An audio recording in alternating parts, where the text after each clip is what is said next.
Johnny Vaughan. Right, let's hit it. Radio X. Welcome to the Johnny Vaughan 4 till 7 Thang podcast. Dr. Sundar Templeton's with me. Hello. The Woodman Gav's here. I am. Great week, guys. We've got some stories from Mexico, my break there. Of course. And everyone's just talking about my tan, which really has been the talking point of the week, hasn't it? Or the whole buildings. A whole nation script. The whole buildings. You're glowing. I really am, yeah. Martin's Hot Tap, which I think might be, and I'm not saying this arrogantly, but of all the crap I've thought up and pumped into culture, I would say Martin's Hot Tap is my crowning achievement. Wow. One of the most popular responses. It easily is, because our audience, we've discovered, no wonder we don't get many texts, they can't be asked. We've also got Never Not Funny and Random Graffiti and also Ronnie Corbett stuff. Enjoy the podcast, here it comes. X. Radio X. It's lovely to be back. Thank you very much for all your welcome home texts. They're sure to come in. I tell you what, though, Brad Pitt's been sighted at a B&Q. Where was it? Chiswick? In Chiswick in West London. And it's got lots of you very excited. Someone's seen Mary Berry in Greggs. Really? Thank you very much for that. Johnny, I haven't seen Des Lynam in Sainsbury's in Rustington ever, although actually loads of times he's never not in there, frankly. Simon in Littlehampton, welcome back. Thank you very much, Simon. I haven't seen Chris Akabusi in a pair of dungarees bulk buying condoms in Macro. That's Alan. Thank you very much indeed, Alan. Andy in Wigan's has seen Tom Cruise at a Tesco's in Wigan looking at baked beans. Classic. Mark Morrison has been working in my local KFC in Grimsby for the past 3 years. He is current Employee of the Month. Surely Morrison's. Yeah. Hey, yeah, that'd be awesome. What if he owned it? Yeah. How are you, Suns? I'm great, thank you. How are you? Not too bad. How was your trip you went to New York and you had a great trip? I had an amazing time. I don't want to be too, hey, I was in Mexico. Hey, you were in New York. But that was the situation. Gav, where were you? Nowhere. Nice. Nice. I went nowhere fast. Just the kids, John. Just the kids, Look in my eyes, John. No break at all. Well, John, I feel like I haven't had a holiday at all because I arrived, as you know, it's a very last-minute holiday. It was really last minute. Did you actually go to the airport and say, what's the next plane out of here? No, I really wanted to because it was actually when I arrived, it would have been, I was on that deadline. But so I've turned up at this hotel, which was quite coupley. I've got to tell you, I think my agent kind of organised it. She said, well, there's a friend of hers in a travel agency, she can sort this thing out. So it was really coupley. And then suddenly this Mexican guy's bowled up. Turns out he's a drummer in a Mexican metal band.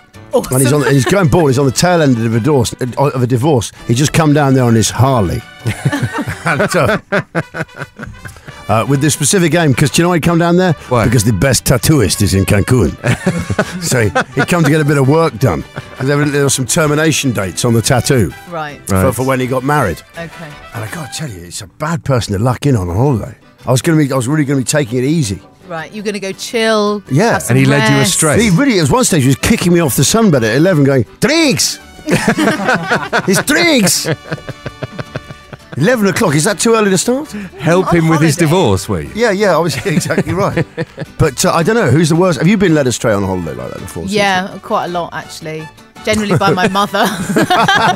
Mum's on holiday. They're always really good at cracking open the wine really early.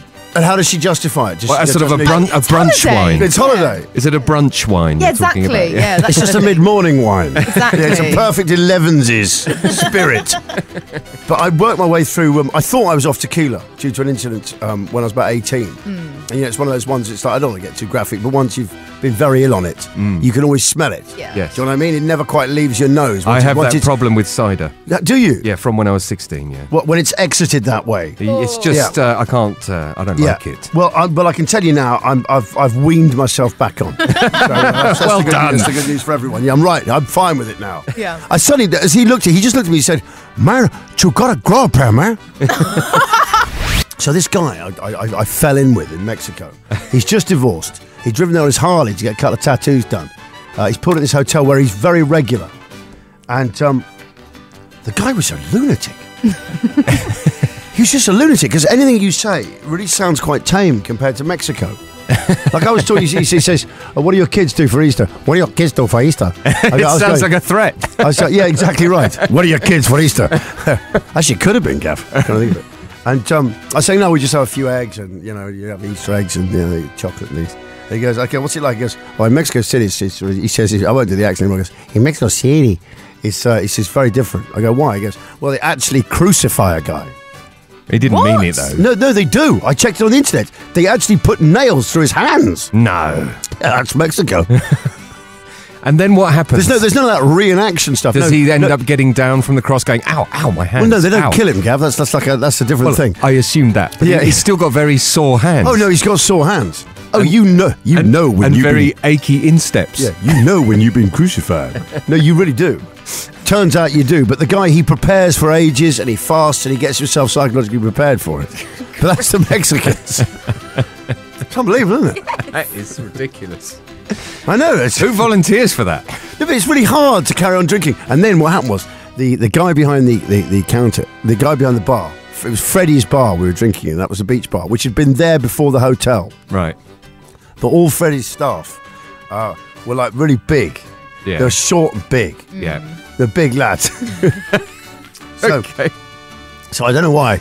I found it increasingly funny because quite a lot of Americans arrived and they kept talking about Freddie and asking about his history. Yeah. And I said that he was part of the Mexican '88 Olympic gymnastic team, the so-called protest team, where the Mexicans were so cross about all the East Europeans just taking loads of. What were they, though? substances. Power lifters? Or? No, they're all gymnasts. Okay. And I said that they were all over 16 stone, these gymnasts. Gymnast. But I said his floor work. And there's kind of Americans that really believe it. They're going, Freddie, is this true? And I was going, Matt, don't tell Freddie the joke. He doesn't know.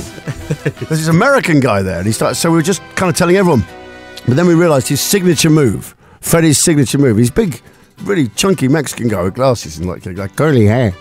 We wanted his signature move. You know when they just do men just do that one bar in Yes. gymnastics? They just go round and round and that's it. Yeah, as opposed to the asymmetric. We said out of protest, he just did the owl. What's the owl? He just went up once and just perched on it.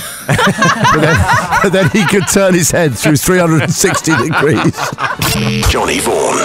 Radio X. Radio X. You right there, Gav? Yeah, I'm good. Shall I talk about this punk graffiti? Yes, I will. Do you know what they've just found out? What? You know they've got this building in Denmark Street, which is called Tin Pan Alley. Yeah. And it's where all the guitar... Gav, you can perhaps explain It was the birth of the music publishing businesses, wasn't it? And management. They used to have songwriters, like they did in Motown. They used to have songwriters just in rooms with pianos, writing music all the time in Tin Pan Alley. They want to knock the street down, but it's been protected. Well, then it became all the music shops, didn't it? Yes. Yeah. And that's Guitar Shop Centre. Yeah, that's right. And you can actually get ukulele strings there.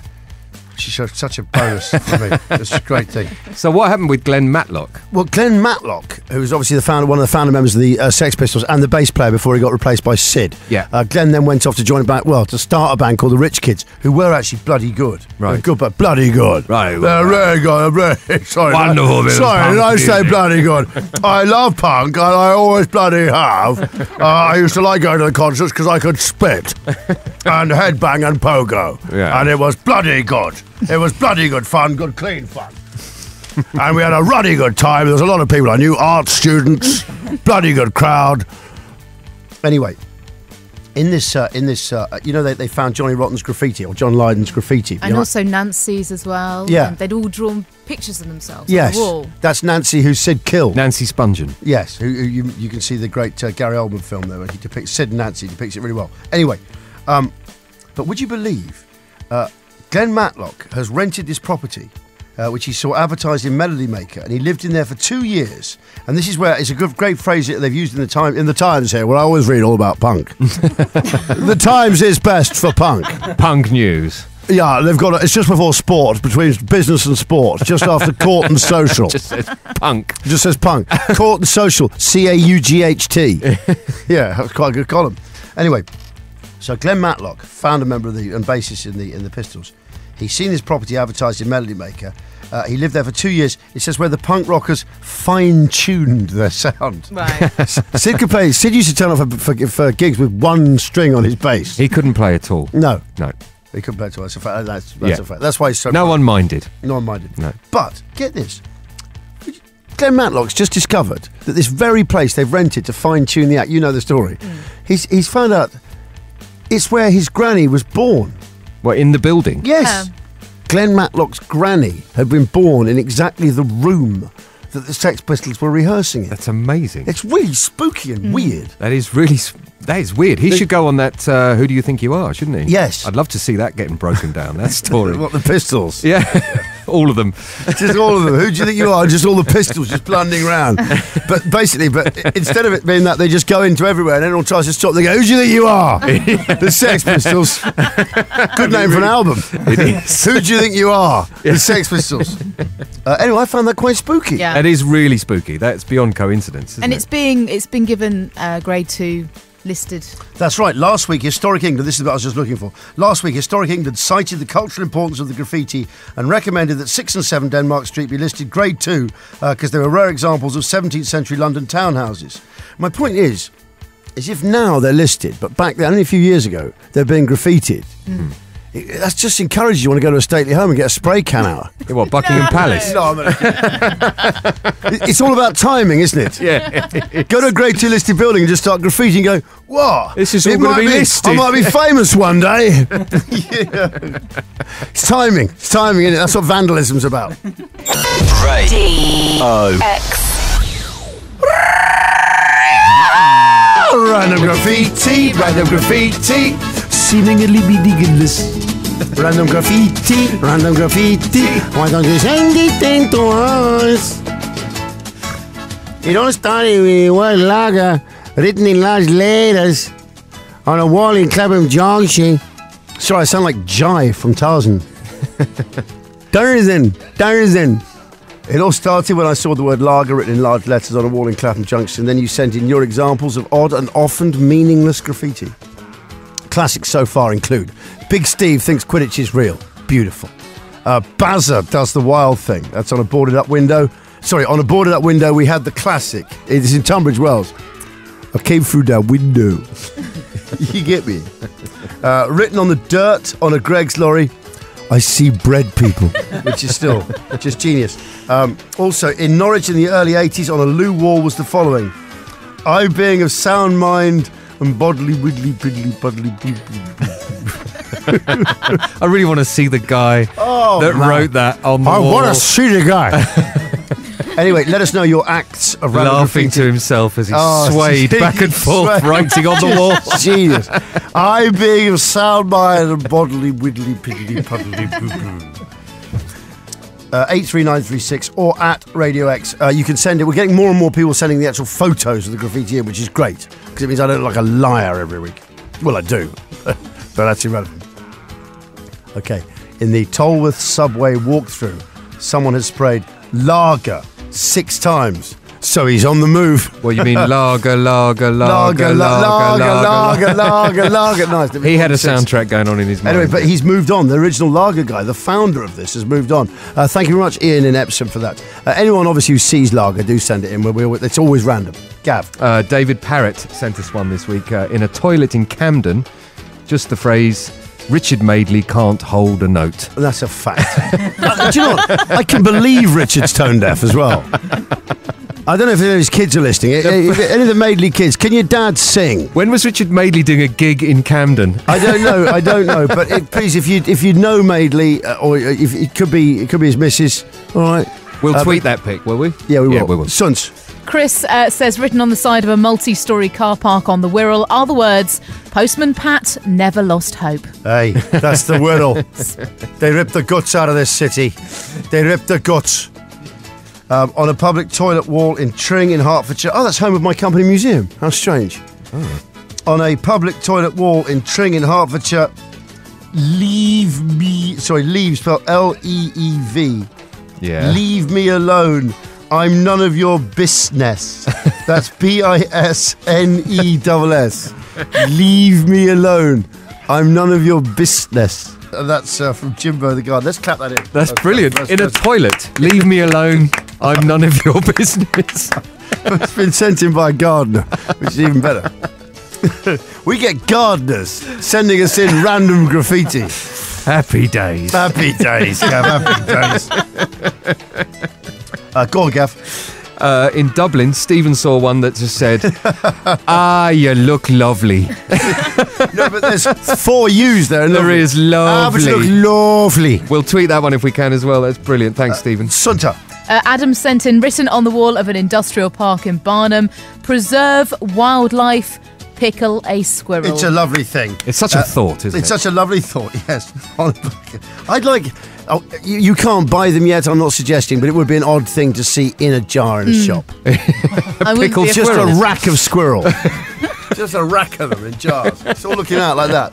It's always worth putting them in if you own a butcher's and you've got a section of savouries. It should be pickled squirrel, pickled eggs. Pickled squirrel, pickled eggs. Just pickled things, and there's just one shelf. You're just thinking, What is that? that's bloody squirrel. What kind of sick mind does What kind that? of deli is this?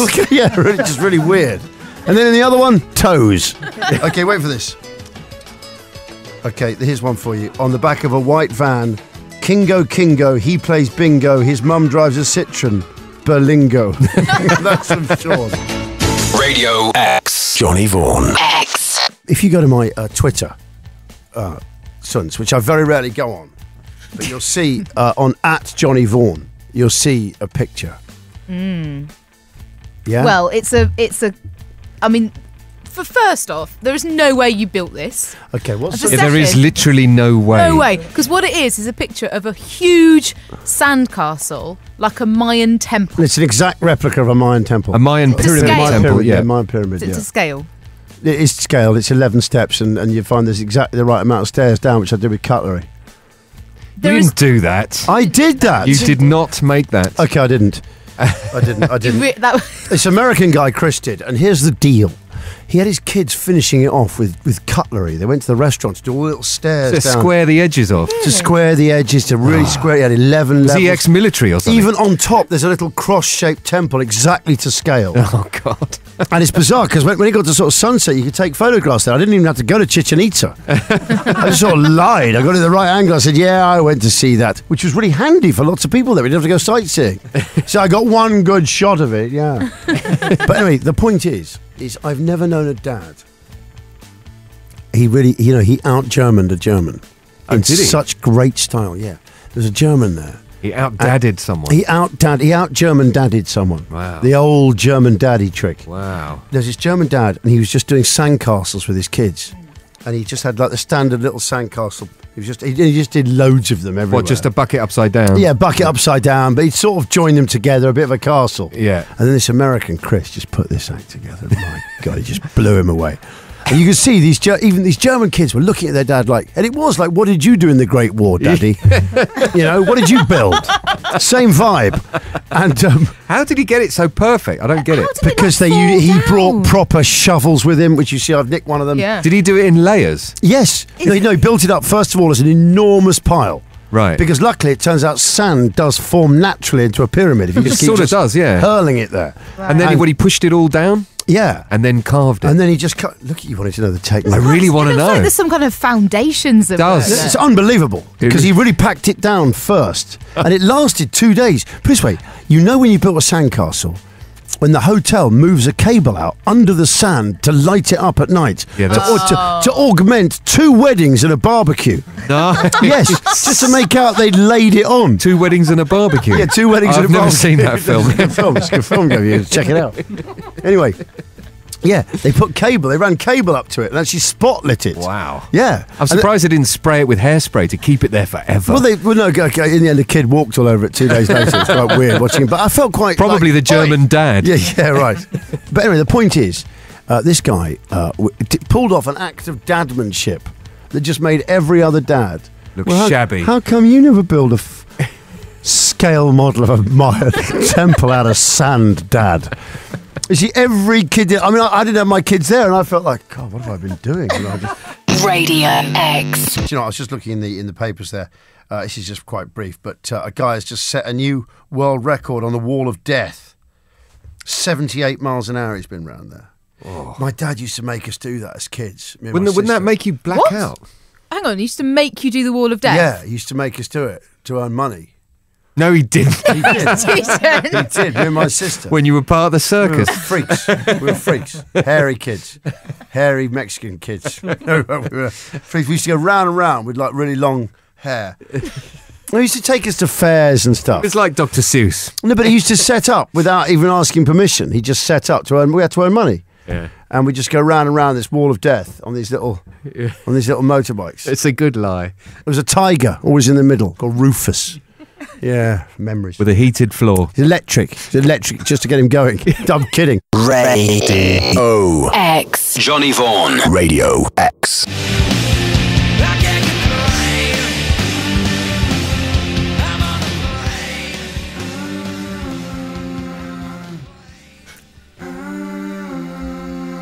I thought you just added that at the end there, Si. No, I thought it faded down. You're going to start doing that every time I speak. No, that was just the two sides just doing it live. Yeah, I'd love that. Got him permanently around a microphone. Do, do, do, do, do. Good night. Do, do, do, do, do, do. Okay, don't go, because we'll just get into it just for hours. Once people start doing around me, that's it.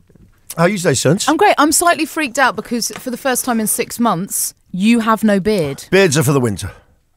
Yeah, but it's weird. It's still quite chilly out there. No, it's hibernation's over, isn't it? That's it. Summer's here. This is my summer coat. I've molted. right. I've molted. I'm It's just really strange. No, but It's gonna take me a while to get mangy, rangy stud dogs like me. We tend to. That's it. I just. I was thinking about the whole beard thing, and I was suddenly wondering if it was no coincidence that I got it exactly the same moment I went on Twitter. Right, the beard and Twitter were connected. Because you have followers. Right. And you're following people, so people really want to look a bit more messianic. They start to think they're part of a cult. So people grow beards. Okay. It's a little bit like vicars. No, I'm just saying, bear with me on this. You think about it, right? Most vicars have beards, don't they? Yes. And do you know why they do it? So they can look like the boss. Right. God. They're dressed like the boss. But yeah, well, in their case, Jesus. They look at him and they think, they look at themselves in the mirror and they think, that's pretty good. Yeah, but they don't usually go for the full length, long flowing robes, and actually they do. They do, yeah.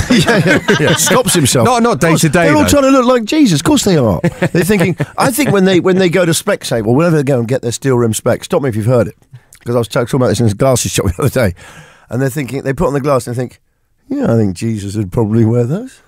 What, glasses? Yeah, they look pretty good. Is it a case of dressing for the job you want? No, it's dressing like the boss to be slightly. People tend to do that, don't they? Emulate the sort of figure of power. To be in with him. Yeah, they see all the pictures of disciples all wearing beards, and they think, yeah, that's for me. Okay. That's they're my gang. But it's just the steel rim specs that ruin it. And also, I notice in a lot of religious. I'm not sure God drives a Rover. No, I don't think he does. And I know for a fact I would think dandruff is beneath the Lord. Yes. I don't know why. I say that having looked. I mean, I've been around the Vatican. I've looked at the Vatican Museum. I've looked at lots of religious paintings. Yeah. And in none of them does God have dandruff. No, it wouldn't surprise me. I've got to, and I can tell you that honestly. Or his son. Neither of them. There's no flex on the road. No flakiness. There's no flakiness there. Yes. Anyway, I just think all I'm saying is I think it's beneath him. I'll move on to another subject another time. So I was looking at me like, oh God, Vaughan, what have you done? You've insulted everyone. Radio X. Johnny Vaughan. Radio X. Okay, time for a new feature. Here's the deal. Big Si has had a kid, right? Yeah. Means he's been asking us about a bigger car. Yes. And I was thinking about this. I love going on second-hand car sites. Anyway, I just love it. I don't know what the equivalent of an e-tyre kicker. I'm a tyre clicker. Oh, get in there, Vaughnie. That's how it happens. That was live. That was a live moment. Tyre clicker. I describe myself as a tyre clicker. Make a note, trademark it. Hashtag quick. Get the hashtag quick. Attribute it to us, quickly. Tyre clicker. Hashtag tyre clicker. Quickly, something, quickly. Okay. Something that good can't go. You heard it live. Yeah, I'm a tyre clicker. So I like to just go around just looking at odd things you can get. And I'm always amazed at really the great things you can get for your money. So this is a piece we're going to call now, which is a new piece in the show, and it's called Bang for Your Buck. I think you're fine with throwing some production values at this little sucker. Oh, yes. Anyway, here's the deal. This is what I've looked up for you, Si. It's just I happened to be looking at the other night for reasons I can't discuss. I was just wondering, it costs a lot to hire coaches, yeah? Yeah. It costs a hell of a lot. So I was thinking, how much do they cost? You know, we used to go... To buy a coach. Okay. Si, I've got to tell you, bang for your buck. Bang for your buck. A 1996 Dennis Javelin coach. I can tell you now, this vehicle's got 53 seats with seatbelts. Now, you've got a big family, yeah? You and Lou, your missus, he's nodding. Gav, you want to commentate, because he can't speak. If you want to commentate on his reactions, Okay. I'd appreciate that. Si, One nod. you've got two big families. Still nodding. There's going to be more. You've got a growing amount of equipment, right? Big nod. Describe his face as well, a little bit. Bemused smile, big nod. Okay, thanks very much, Gav. It's coming at you live. Absolutely live. Look of nervousness. There is a slight look at nervousness. So he's got two big families. They're always on family get-togethers. Yep. 1996, Dennis Javelin coach, 53 seats with seatbelts. I can tell you now, you will be able to get your luggage in there. There is luggage room. Guess how much, Si? He has no idea. Quizzical face. $4,000. 4? $4,000? I thought you were going to say 40. No, $4,000. You get like an old Polo for that. Yeah. You can buy a coach. I didn't tell you about the Leyland Tiger, the 53-seater. Just great to say to people, say, what are you driving these days? So I go, I got the Tiger 6-cylinder. It says I got a 6-cylinder, 6-speed manual. 53-seater. So me and 53 mates went off on a road trip. Think about it. D-O-X. Johnny Vaughan. Sorry, Gav, you were saying you wanted help with something. Yeah, I mean, what am I doing wrong in bed? Gav, that's a different show. Wow. It's a different show. It's a very different slot. It's late night, maybe with some soul music. No, it's nothing to do with that. Well, okay, sorry. I normally sleep in a t-shirt and, Yeah. and pants, right? And How can you mess that up? Is my Well, this thing. is the point. That's something I've never managed to. Well, I say I haven't messed it up. what I don't There have been understand nights. is, in the last month or so, when I wake up, my t-shirt has turned into a sort of concertinaed sports bra. It's gone right up Okay. onto my chest. It's not staying down by my waist. Yeah. It's really weird. What you getting there, Gav, is a belly. Radio X. Johnny Vaughan. X. You know this, Sons? Yes. I've got some good news for you. Oh, yeah. Yeah, large enough to fill the palm of your hand and with a horn as big as its head. What? Good evening. No, I'll go on with the article. The shield-shaped giant flower beetle is a disconcerting prospect at the best of times. Right. So it's a beetle, it's as big as fill the palm of your hand. Yeah. Now imagine a robot army of those same insects. That sounds terrifying. All under remote control. What? All under one control? Well, here's the deal. They've discovered that it's much easier, rather than inventing like little robot animals, it's just easier just to do cyborg stuff, just to add chips to real live insects. Oh, I see, yeah, So yeah. that's what they're now doing. That's what they're up to. yeah. So, scientists in Singapore, what is it with the guys in the Far East? I tell you why, because they're always looking for labour-saving robots, and you're thinking, there's loads of people there. Yeah, that's right. What are you all going to do? They're just all looking for sort of like, what are they just going to sit there just controlling? So I guess that's it. Sitting there controlling something else so they can't be asked to do it. Yeah, makes sense. Why work? Scientists in Singapore have wired a specimen of that beetle up so they can direct its every movement right down to the speed of its scuttle. And they can do it with matchless precision, Sunts. The beetle computer hybrid is essentially a 6-legged scale-electric zombie. I want one. Genius! Sold! I want one. A 6-legged scale-electric zombie. I want a 12-pack. Yeah, right. When the researchers tell it to gallop, it gallops. When they tell it to career along on 3 legs, it snaps straight into an obedient hobble. This Really? frightens me. I don't really understand what the point Do you is. know, the one that frightens me are those tiny little ones. They can just stick inside your body. Well, the really tiny one. Yes, like the nanobots. Nanobots. And as soon as you see them invented, you're thinking, this is only going to go badly. I Yeah. can see already. It goes, they don't even need power. They're self-powering. I said, what you've done is created life. That's there. right. That's yeah. a life I form. dropped it in my eyeball. Yeah. No! You never get it out now. You know they breed. You're kidding me. Now I've got that to worry about. I've got machines We've only just breathing gone in my over. eye. We've only just gone over the misery of tapeworm and threadworm. Kids still get that. Now what's the next thing? Nanoworm. Oh, God. Anyway, in itself, the idea of remote-controlled cyborg insects is nothing new. The team at Nanyang Technological University have already they've already kitted another beetle out. I'm not going to read its Latin name because I can't possibly attempt it even. They've given it a little backpack, and they can crudely direct its flight in the air. A backpack? Yeah. Did I tell you years ago when I was in the Navy? Yeah. I shared a cabin. Yes. With this mad Welshman, and he used to tempt wasps onto the countertop thing. He used to drive me absolutely mad. I was with like 20 with bits of jam or something. No, 23 hours a day. I was in the cabin. Yeah. I was locked in the cabin with this guy, Yes. and he used to let these wasps settle onto a very light mixture of water and squash, and they used to settle on it because it was sweet. And then while they were dozing, he got some thread off the sheet, and he tied it round them, and he tied them to the end of his bed. What, he was which was the wrangling top wasps? bunk, and then the wasps they start flying again, and they were just flying on strings. He goes, "Look at that, John! It's on strings, isn't it? Like helium balloons." It's like remote control wasps, isn't it? Isn't it? Anyway, the point is, the scientists have achieved perfect mastery of the giant flower beetle's gait and velocity, and they've done it by sticking electrodes into each muscle. So that's it. One question. What would you have as your remote control animal if it's going to go that way? Penguin. Tiger. Python. Thank you.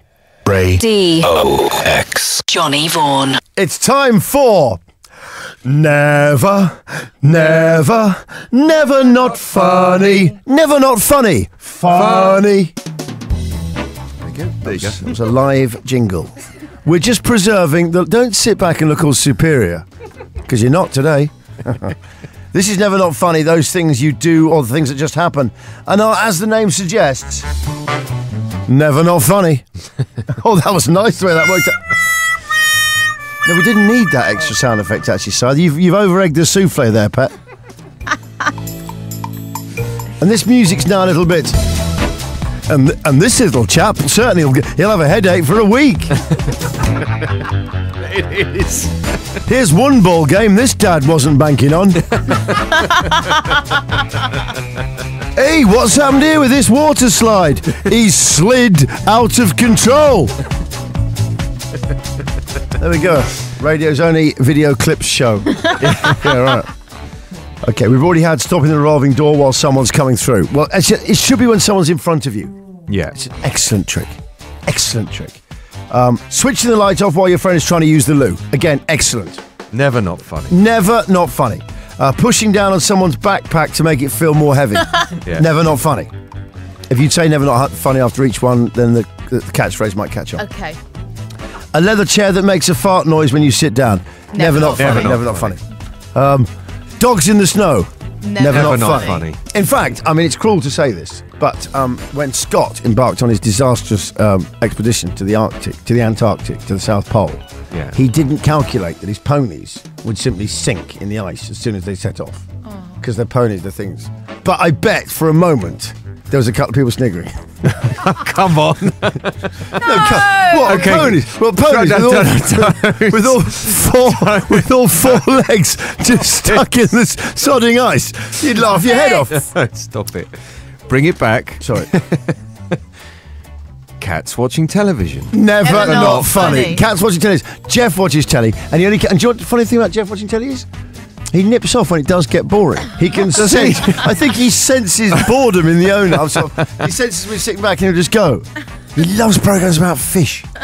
He just. I think he can see it clearer. Okay. I've just remembered another good one that our friend Jim does, which What? is when you're crossing a road with him, he suddenly stops as if there's a car Yes, coming. yes, every time, and it's just It behind makes me. you have a little heart attack. Yeah, it does. Yeah. Never not funny. Never not Never funny, not. though. Never not funny. funny. Never not funny. Entering your mate's house. This is this week's ones. We're ready. Entering your mate's house to a welcome from his mum, then holding her welcome kiss or hug a little bit too long and watching his face. Never not funny. Sons. Jason in Manchester sent this one in. When you're looking after someone's house whilst they're away, boil their eggs and put them back in the fridge. Oh, never not funny. Never not funny. Oh, I'm It's a definitely beautiful one. I want to try that. That is really good. It's certainly never not funny, though. If someone is a masseur and you hear about it, always ask them if they just say to them, do you need buttocks? Never not funny. Never not funny. Never not funny. X. Quite a good atmosphere at the moment because we love a sing-song. Yeah. And our favourite sing-song is this one. Martin's hot tap, he needs a brand new one. but he can't be asked to get it done. Ba-da-da-da. Martin's hot tap been broken for so long. But what haven't you fixed that went wrong? Can I say that was a good rendition, guys? Wasn't bad. We nailed that fixed. We did debate, but what haven't you fixed? But I think that's good. Just to say that choir, it doubles up each week. Yeah, gets bigger and bigger. Gets bigger and bigger. We're arguing whether it's exponential or not. We're not quite sure. Martin in the Radio X office has had a broken hot tap for over 2 years, which he can't be asked to fix. That, I hope, explains our feature, Martin's hot tap. Yeah, and it's not a euphemism. It's not, no, I can just say as well, it's not euphemism, it's actually true. And he's still, I've just checked up, he's still got me asked to. And I was thinking how vital hot taps are in kitchens. Yeah, they really are. I mean, that's why I think I picked it out in the office when he said it. I thought it was so remarkable because it's one of the few things I would get fixed. Yeah. Not Martin. Unless he has a dishwasher, then he's fine. No, but still, you need it for the odd spoon. A friend of mine maintains the funniest things he's ever seen is his flatmate trying to clean a spoon. And did I tell you this? I know. He was watching it and they'd had a really big night and he just saw him looking around for a spoon. And he just put some washing up liquid in the spoon. And he just turned the tap on the spoon, forgetting they had immense water pressure in this flat they lived in. It was like a 5-bar came down there and just literally went all over the kitchen. He hit the walls. With suds. With suds. And he just looked at this spoon. And he just created a fairy liquid fountain, didn't he? Liquid fountain, yes. Awesome. Because he couldn't be asked to do it properly. Johnny, I can't be bothered to fix the gaps of carpet missing in my bedroom, which were made by me when I dismantled the fitted wardrobe when I moved in 3 years ago. Yes, I'm fat. Yes, I'm lazy. That's George in London. Good man. Gav. My toilet's not been flushing for a week. I have to keep taking off the top of the toilet and physically pulling the internal mechanism. I've done this myself, actually. I'm doing this at the moment. Now seeing it as an easy way to flush. That's from Nicola. Okay, Nicola, what you want to do is what I've done in my bathroom where, you know, there's that little hook on the bar that you should go through. What I've done now is I've got a coat hanger on top, which I've re-put through the hook, so I've just got this. It pokes out the top. No, it is. It's a really good coat hanger, actually. It's an old Prada one I found. No, it's not. I'm just kidding. And so I've got this. It looks like an enormous handle. It's really easy in the dark. Right. Because otherwise, it's got a little stupid button. So it's fantastic. Whoa. Yeah. So don't worry about that one. Stunts. Paul in Welland Garden City says, our stairgate punched a hole in our plasterboard walls. I can't be asked to fix it, so I put a floral placemat over the hole and put the stairgate back. It's great when you get just when the house is damaging itself. I got a swinging... A floral placemat. Over the Great, hole. isn't it? Wait a second. I'm amazed that this is my favourite one I've had for a long time. This is really good. Are you ready? You ready for this? This is genius from Manchester, which is really, that's the home of our music. That's like our Motown, if you like. Yeah. I'm a maintenance engineer. This is gold. Get ready. I'm a maintenance engineer from Manchester. My job is to fix things all day. And you know what, Johnny? I can't be asked to fix anything. Good man. Thank you so much for joining us. We're in the middle of an item we call Martin's Hot Tap, where we really showcase all the things you can't be asked to fix.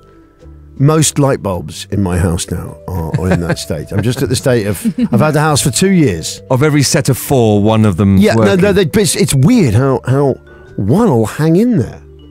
You think, why you? You're all identical bulbs, new, bought on the same day. Yeah.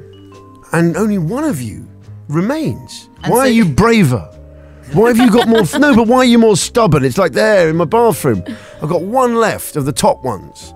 One of those, they're horrible. There's like daylight light bulbs, you know, there's eco-friendly ones that just bathe everything in this really horrible white classroom light. Are they the ones that take ages to warm up? Yes. Right. So if you're going into a cupboard, you really quickly want to look for something, you turn it on, you go, come on. And you end up using your iPhone torch. Yeah. It's bloody ridiculous. Okay, what we had in, let's have a little look. I've had a slow puncture on both my car and my wife's car for 6 months. I just can't be arsed getting it fixed. Keep topping it up. Okay, you ready for this? Johnny, I'm a plumber. Once I worked in a flat where the toilet was constantly overflowing. The tenant had cut both ends off Stella Artois cans, flattened them, and then shaped them to resemble guttering and diverted the leaking overflow into the adjacent basin. Good man. I got to tell you though, That's from Aaron. thank you so much, Aaron. Any more homespun stuff like that, where people just can't be asked to get a pro in? Awful. But at least he could be asked to do something. Yeah. Scott's stuck on the M6 and he says, I can't be asked to change the battery on my doorbell button. I just look like a right arse when they can see me sat there watching TV, but I only answer the door after they've knocked on the window. Actually, it's kind of thing. Someone rang my doorbell at 2:30 in the morning this morning. Really? Yes. Wow. Well, it certainly got the 7-iron out. And me looking around the house. Not the lightsaber. No, don't. That was terrible. Yeah, I did get my lightsaber out. I just thought if the burglar had a sense of humour, he'd be amused by it. Anyway, I can't be asked to fix the hallway light. I wired it up wrong when I changed the bathroom light, and now the hallway light will only work when the bathroom light is on. Good stuff, John. Good stuff. D-O-X. Johnny Vaughan. You're the best around. Nothing's gonna ever keep you down.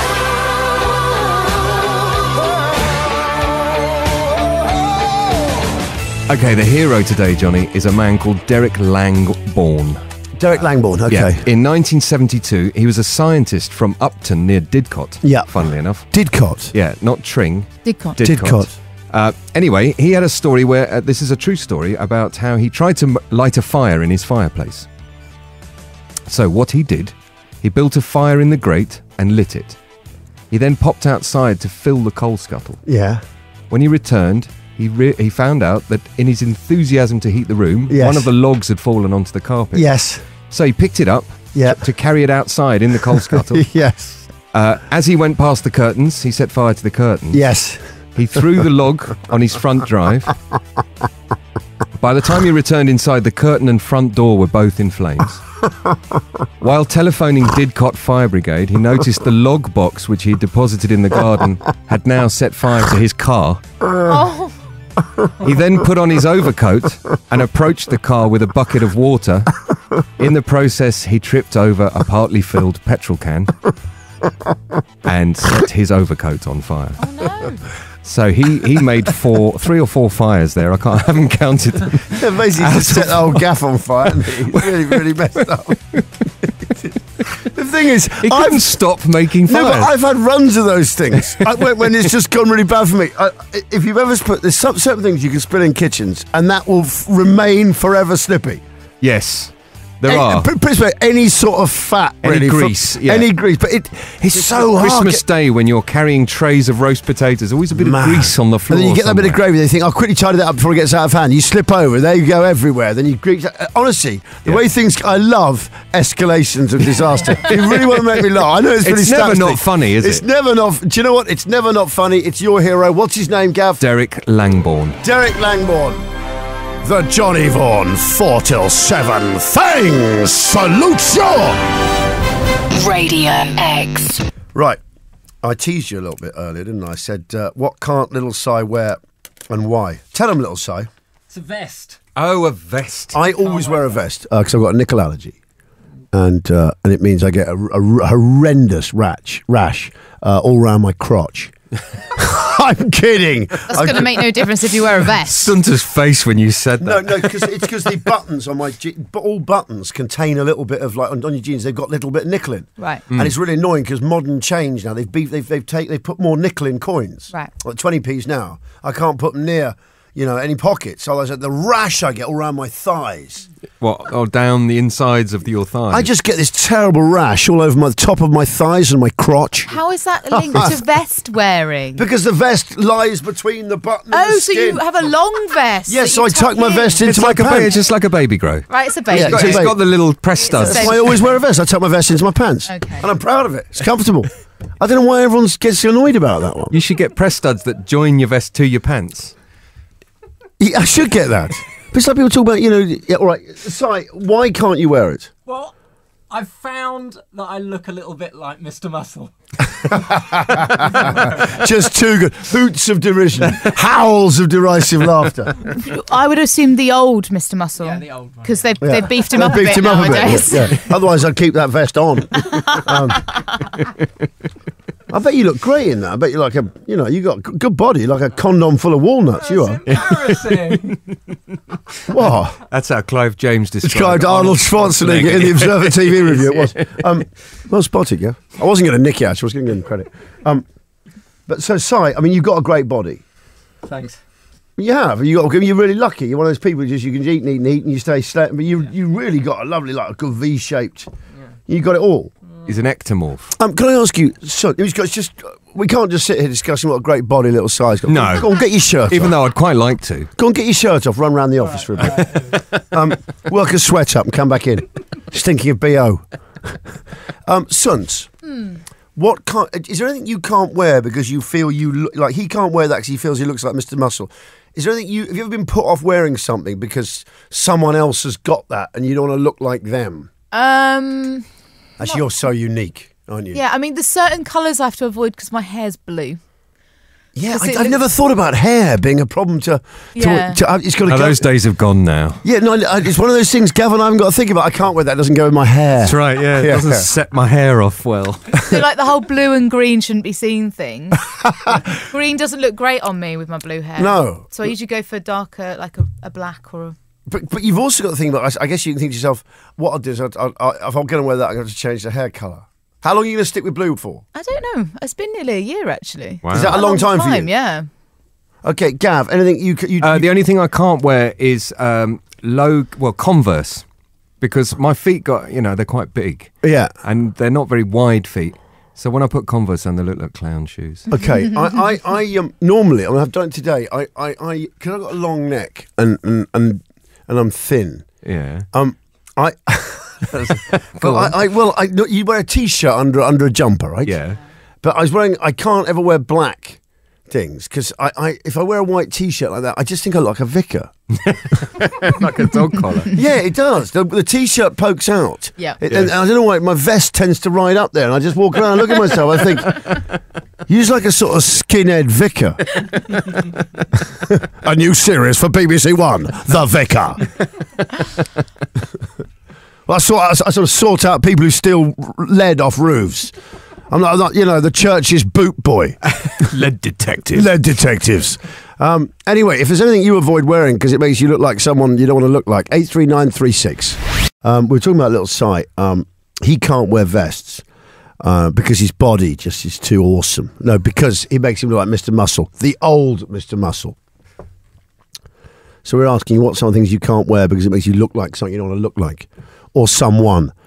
Gareth from Runcorn, long-time listener, first time he's ever texted. Clap him in, guys. Welcome, Gareth. He says, not something that I don't like to wear myself because it makes me look like someone else, but my wife has bought herself this black and white striped jacket that she loves, but I think makes her look like Beetlejuice. I really wish she'd stop wearing it. Oh, dear. Gareth, welcome to the show. I'm avoiding wearing floral dresses as they make me look like Kirsty Allsop. That's from Pete in Evesham. Hey! Radio X. Johnny Vaughan. X. I promised you a little Ron story. Yep. And it's just, I was once at a wedding. Gav was at the wedding too. It's a very old friend of ours. And Bruce Forsyth was at the wedding. And so was little Ron. And his big marquee job. And I got a bit, I was this sounds like real old pro stuff, actually. It really does. What I'm about to tell you, you'll sort of think, how old is he? Yeah. But it's because it's a friend of ours' dad. Yeah. Anyway, who's the connection? Who's a legendary old comedian? One of the best old fast comics. Anyway, so I was talking to Kenny Lynch in the I know, I can't believe I'm doing it either. And he's demonstrating how Elvis actually danced. And he's in his 70s, and he's doing karate kicks. So I attempt a karate kick. I get caught up in a bit of the marquee. I fall over. So Kenny Lynch is helping me up, and there's this big tangle of marquee. Bruce Forsyth comes past and just goes, Watch out for little Ron. Like I tripped over him. Yeah. Then later on, watch out for little Ron. He can come out of anywhere. Not now. I'm all in a flap, loves. Anyway, a bit later on, they had this amazing firework display. It was just incredible firework display, and they had a laser show.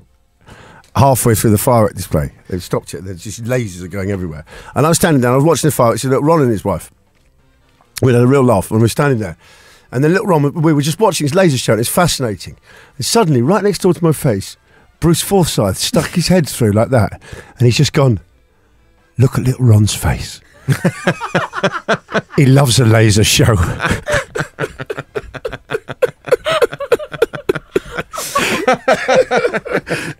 Little Ron's face. Look at little Ron's face. He loves a laser show. It. Oh, we shall miss him. And those old pros, they never stopped. They just never stopped, mate. Everything. He was that he was the, you laugh because you love. You laugh because you love. What a guy. We'll miss you, Ron. D-O-X. Johnny Vaughan. That was your podcast for the Johnny Vaughan 4 till 7 thing. You can get it every day from 4 till 7. It's a thing on Radio X. And you can tell your friends to subscribe. Tell your friends. If you've just enjoyed this, remember this is free and the show's free. It's free because we're not the BBC. Sunta, thank you very much. Gav, thank you very much. You. Big sigh, little sigh. Big sigh, little sigh. Big sigh, little sigh. Box it. Johnny Vaughan. Radio X.